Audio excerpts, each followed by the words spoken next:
দেশের ব্যবস্থা তো বদলায় নাই। এখনো বাংলাদেশের আদালতগুলো চলে গোলামির বিচার ব্যবস্থা দিয়ে।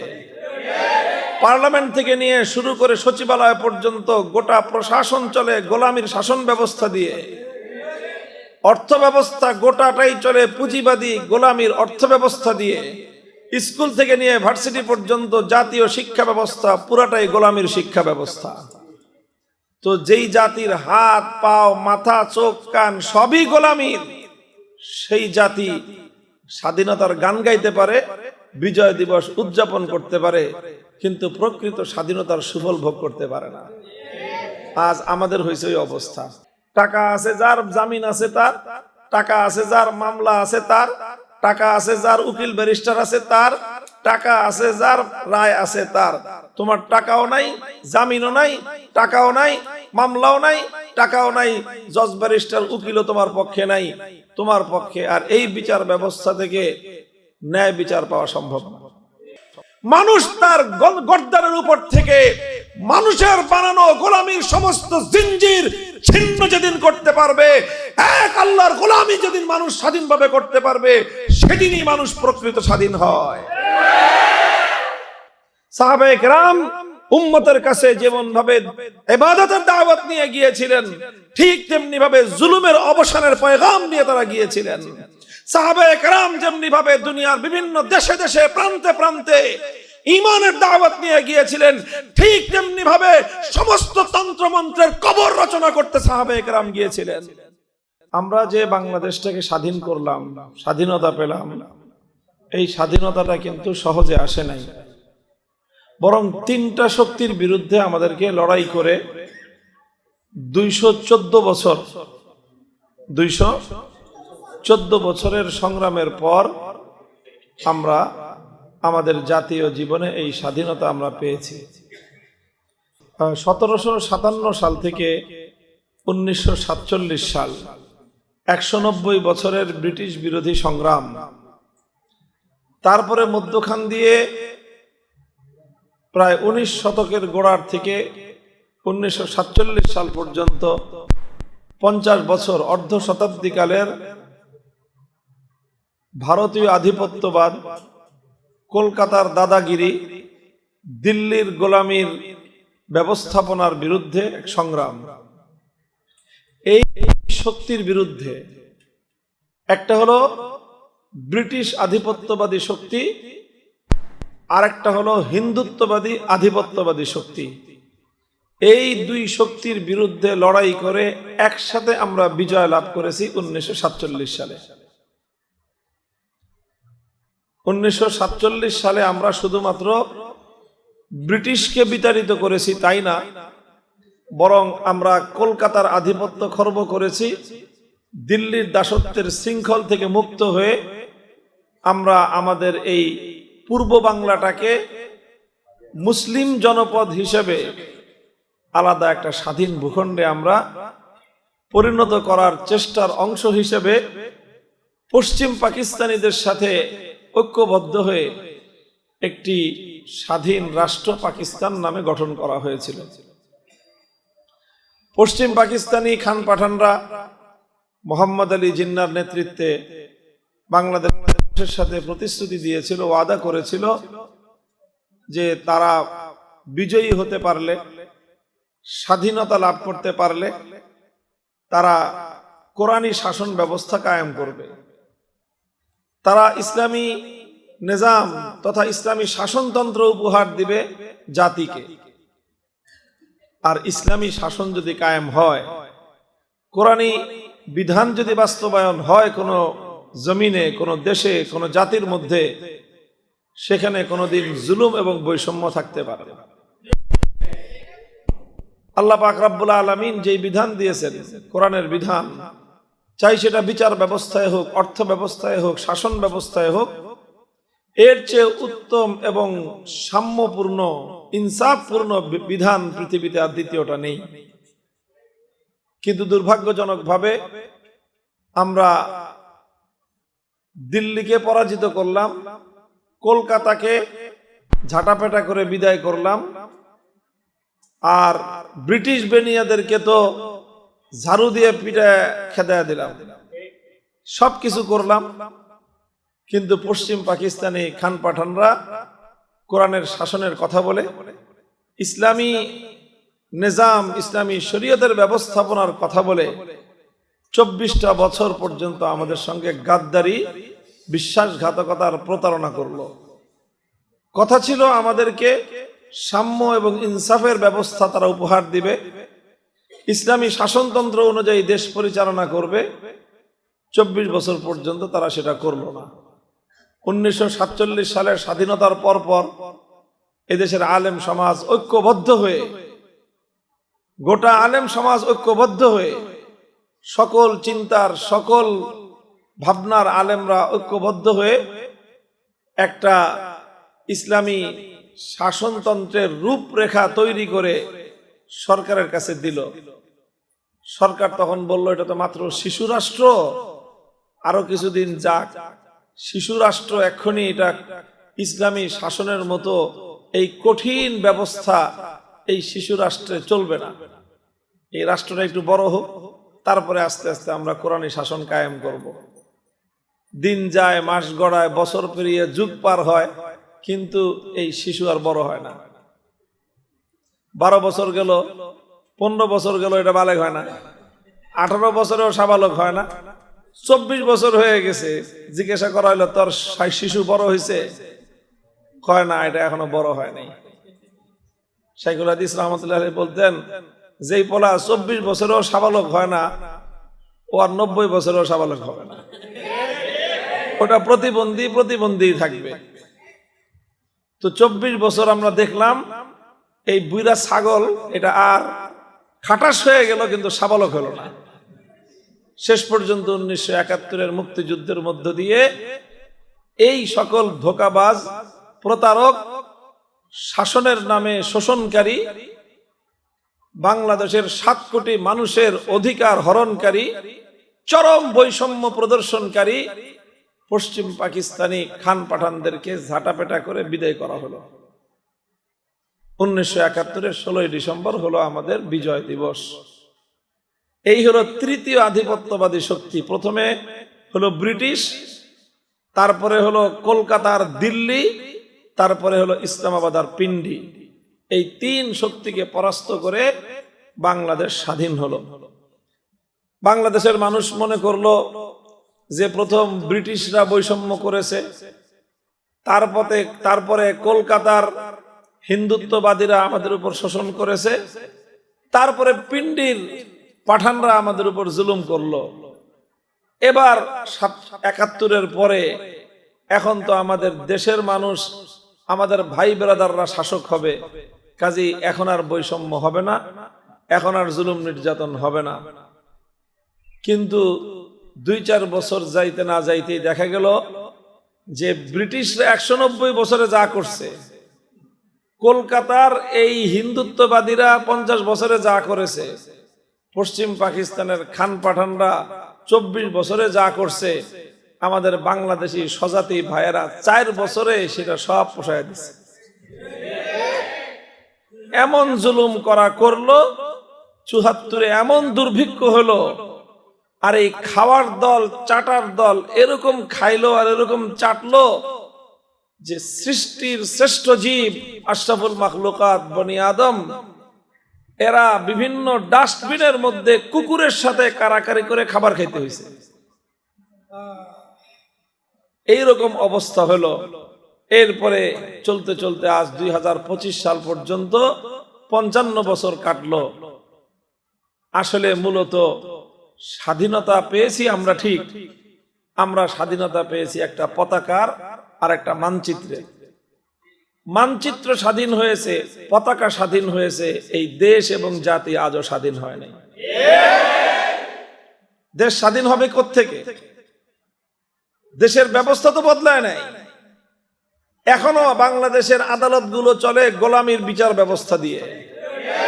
পার্লামেন্ট থেকে নিয়ে শুরু করে সচিবালয় পর্যন্ত গোটা প্রশাসন চলে গোলামির শাসন ব্যবস্থা দিয়ে। অর্থ ব্যবস্থা গোটাটাই চলে পুঁজিবাদী গোলামির অর্থ ব্যবস্থা দিয়ে।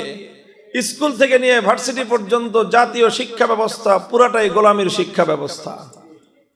তো যেই জাতির হাত পাও মাথা চোখ কান সবই গোলামির, সেই জাতি স্বাধীনতার গান গাইতে পারে, বিজয় দিবস উদযাপন করতে পারে, কিন্তু প্রকৃত স্বাধীনতার সুফল ভোগ করতে পারে না।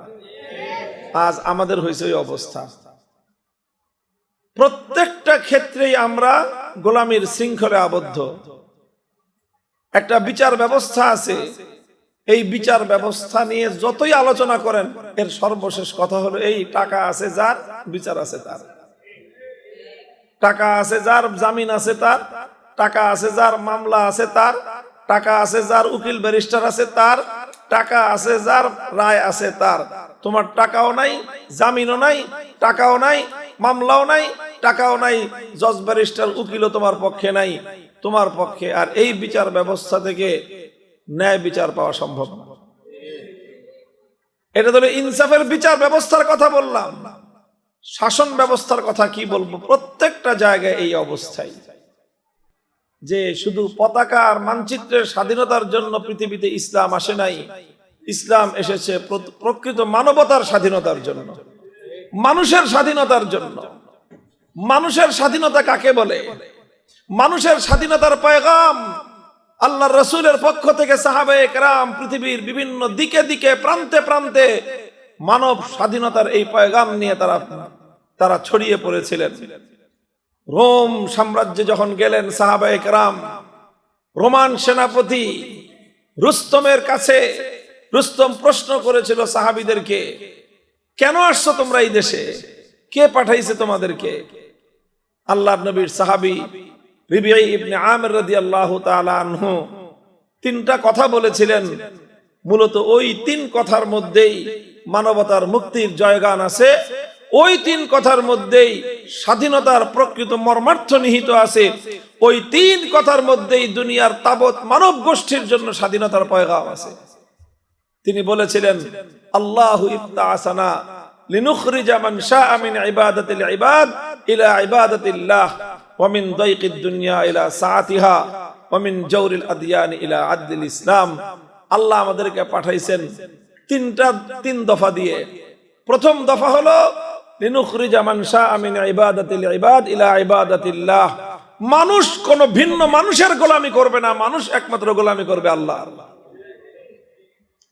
আরে যেই মানুষ তার মতো আরেকটা দোপায়া মানুষের গোলামি করতে বাধ্য হয়, সেই মানুষ যতই স্বাধীনতার গান গাক, ওর চেয়ে পরাধীন মানুষ আর কেউ নাই।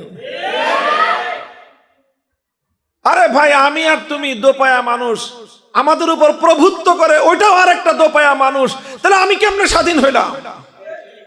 আমি কেমনে বিজয় উদযাপন করব?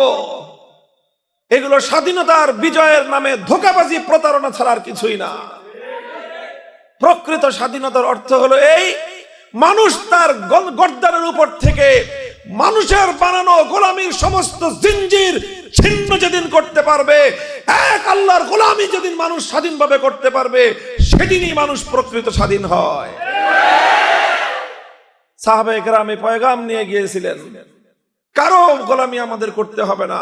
রাজার গোলামি না, বাদশার গোলামি না, খলিফার গোলামি না, কারো গোলামি না। দুনিয়ার মানুষ একমাত্র গোলামি করবে কার?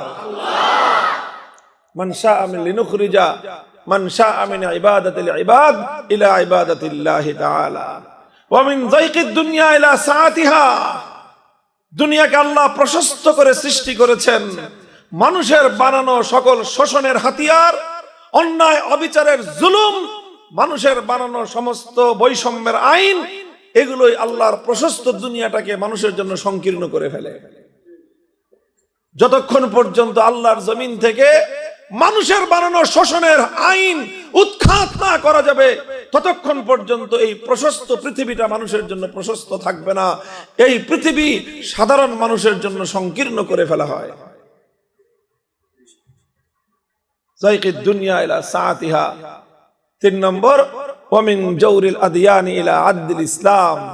যত তন্ত্র, যত মন্ত্র, যত মতবাদ, ইসলাম ছাড়াই সব মতবাদ, সব তন্ত্র মন্ত্র মানুষের রক্ত শোষণ করার ব্যবস্থা। পুঁজিবাদী অর্থ ব্যবস্থা, এটা হলো সমাজের ম্যাক্সিমাম মানুষের তিল তিল করা পানি, রক্ত পানি করা মেহনত, মাথার ঘাম পায়ে ফেলানো পরিশ্রমের মাধ্যমে অল্প অল্প করে উপার্জিত পয়সা গরিবের পয়সা দিয়ে ধনী এবং যারা শিল্পপতি শ্রেণী, ধনিক শ্রেণী, তাদের বিলাসিতা করবার ব্যবস্থার নাম হলো পুঁজিবাদ। পুঁজিবাদী অর্থ ব্যবস্থা হলো লক্ষ লক্ষ মানুষ টাকা কামাই করবে, 2-4 জন মানুষ মৌজ মারবে, এর নাম হলো পুঁজিবাদী ব্যবস্থা। এটা হাতে আঙ্গুল দিয়ে দেখায় দেওয়া যায়। অল্প কিছু মানুষ, সামান্য কিছু মানুষ, সমাজপতি যাদেরকে বলা হয়, আজকে যারা রাজনীতিকে নিজেদের শোষণের হাতিয়ার বানিয়েছে, ক্ষমতা কুক্ষিগত করে রাখার সিস্টেম তৈরি করেছে সমাজপতিরা, শিল্পপতি আর রাজনীতিবিদ, এরা দুই পক্ষ মিলে আর সরকারি কিছু আমলা, 3 কাঠ মিলে সমাজের কোটি কোটি মানুষকে তারা তাদের অধিকার হরণ করে এবং তাদের রক্ত পানি করা সম্পদ তারা লুটপাট করে নিয়ে শিল্পপতি, রাজনীতিবিদ, সরকারি আমলা, এই 3 শ্রেণীর মানুষ তারা যাবতীয় সকল সম্পদ ভোগ করে। সব সম্পদ 18 কোটি মানুষের মধ্যে 17 কোটি 90 লক্ষ মানুষ, বরং আরো কম, 17 কোটি 99 লক্ষ মানুষ, 17 কোটি 99 লক্ষ মানুষ উপার্জন করে, আর 1 লক্ষ মানুষ এই 17 কোটি 99 লক্ষ মানুষের যাবতীয় সম্পদের সমস্ত বেনিফিট 1 লক্ষ মানুষ ভোগ করে। এটার নাম হলো পুঁজিবাদী মানব রচিত মতবাদ। ইসলাম দুনিয়াতে আসছে কেন? আল্লাহর কোরআন বলে দিয়েছে, কাইলা ইয়াকুনা দুলাতাম বাইনাল আগনিয়াই মিনকুম, জাতির সম্পদ অল্প কয়েকটা মানুষ ভোগ করবে। ওই ভোগবাদী মানসিকতার দেয়াল ভেঙে গুড়িয়ে দেওয়ার জন্য ইসলাম আসছে। আল্লাহর পয়গম্বর বলেছেন, যাকাত কেন, ইসলামী অর্থ ব্যবস্থা কেন? তুখাযু মিন আগনিয়াইহিম ওয়া তুরাদ্দু আলা ফুকারাইহিম, ধনীর সম্পদ থেকে নিয়ে তার হিস্সা নিয়ে গরিবের মধ্যে তার প্রাপ্য হিস্সা বন্টন করে দেওয়া হবে, যেন সমাজের মধ্যে আসমান জমিন বৈষম্য তৈরি না হয়। হযরত রবি ইবনে আমির সেটাই বলেছিলেন, ওয়ামিন জাওরিল আদিয়ান ইলা আদলিল ইসলাম, তন্ত্র মন্ত্র মতবাদ সব কিছুর জাতাকল থেকে মুক্ত করে ইসলামের শান্তির ইনসাফের শামিয়ানার নিচে গোটা দুনিয়ার মানুষকে আশ্রয় দেওয়ার জন্যই আল্লাহর পক্ষ থেকে আমরা প্রেরিত হয়েছি। এই হলো সেই দাওয়াত, এই হলো সেই দাওয়াত, যেই দাওয়াত নিয়ে সাহাবায়ে কেরাম পৃথিবীর অর্ধেকটা পৃথিবী বিচরণ করেছিলেন। আটলান্টিক সমুদ্রের তীরে দাঁড়িয়ে সাহাবায়ে কেরাম বলেছিলেন, যদি আমরা জানতে পারতাম সমুদ্রের অপর প্রান্তে কোনো জনবসতি আছে, এই সমুদ্র পাড়ি দিয়ে সেখানে গিয়ে আমরা ইসলাম এবং ইনসাফের পতাকা উড্ডীন করতাম। মুহতারাম হাজিরিন, আমরা এখন মনে করছি আমাদের দাওয়াত হলো মাত্র শুধুমাত্র নামাজের দাওয়াত।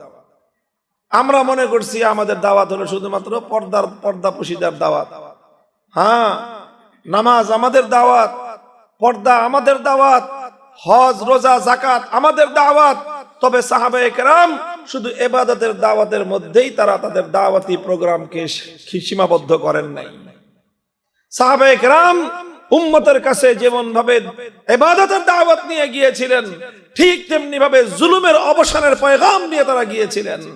সাহাবায়ে কেরাম যেমনি ভাবে দুনিয়ার বিভিন্ন দেশে দেশে প্রান্তে প্রান্তে ঈমানের দাওয়াত নিয়ে গিয়েছিলেন, ঠিক তেমনি ভাবে সমস্ত তন্ত্রমন্ত্রের কবর রচনা করতে সাহাবায়ে কেরাম গিয়েছিলেন। সাহাবায়ে কেরাম যেভাবে মানুষের কাছে ঈমানের দাওয়াত নিয়ে গিয়েছিলেন, ঠিক তেমনি ভাবে মানুষের কাছে স্বাধীনতার দাওয়াত নিয়ে গিয়েছিলেন। আমাদের কাছ থেকে আজকের সমাজ হয়তো হুজুর নামাজের কথা কন, ধর্মের কথা কন, রাজনীতির কথা আপনি কন কেন? এটাই হলো আজকের যুগের সবচেয়ে বড় জাহেলিয়াত। এই জাহেলিয়াত যদি পরিবর্তন করতে না পারি, ধর্ম নিয়েও থাকা যাবে না এই দেশে। এই স্বাধীনতা প্রতিষ্ঠা করতে হবে। সাহাবায়ে কেরামের সেই সার্বজনীন দাওয়াত মানুষের মধ্যে জিন্দা করতে হবে। কথা বলতে হবে এই কথা, যে মানুষকে মানুষ হিসেবে গোলাম বানায় রাখবার কোনো অধিকার তোমাদের নাই। সমাজপতিরা বৈষম্যের সমাজ তৈরি করেছো, সমাজপতিরা বৈষম্যের সমাজ তৈরি করেছে। এমন একটা ব্যবস্থা দেখেন,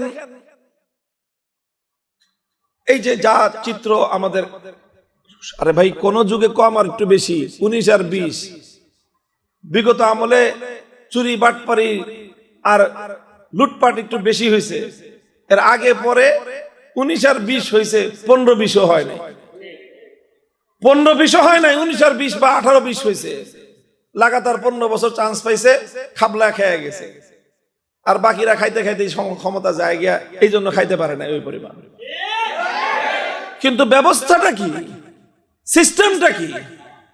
মানুষের অধিকার নিয়ে দাঁড়ান, ওলামায়ে কেরাম দাঁড়ান, সার্বজনীন পয়গাম নিয়ে মানুষের কাছে আসেন, মানুষকে বলেন স্বাধীনতার নামে ধোঁকাবাজি করা হচ্ছে, বিজয়ের নামে আমাদের সঙ্গে প্রতারণা করা হচ্ছে।